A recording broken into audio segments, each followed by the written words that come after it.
Scavenger Hunt, a Jonas Lauer mystery. Written by Jesse A. Hester.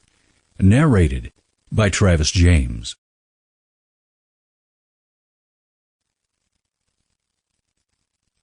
To Shanda Torbett, whose bravery in correspondence is always appreciated.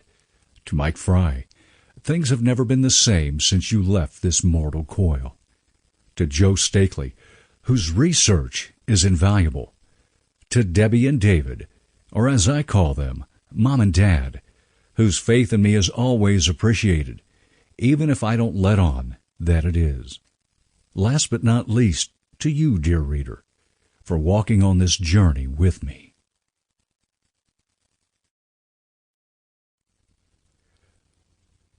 Prologue.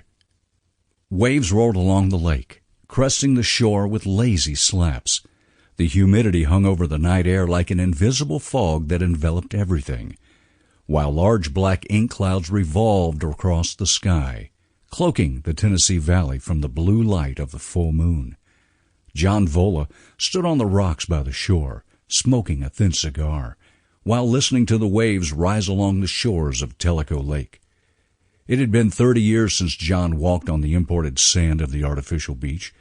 The last time, he had been 19 and asked Tracy Cartwright to sunbathe on the lake with him.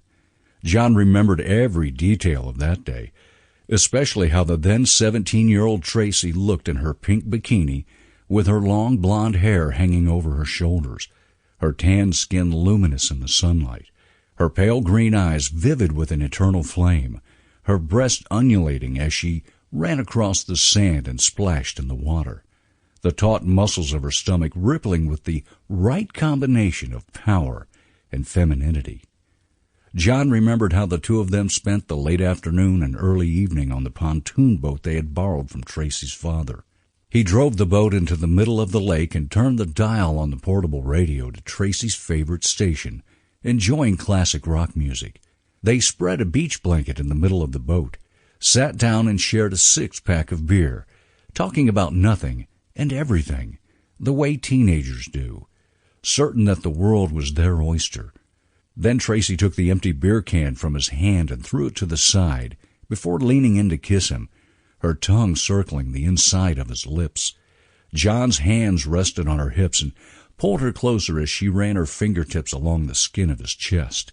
Tracy pulled back and smiled, her eyes filled with a secret thought she would not share. She pulled the string back of her bikini top and threw it to the edge of the beach towel in one Sample complete. Ready to continue?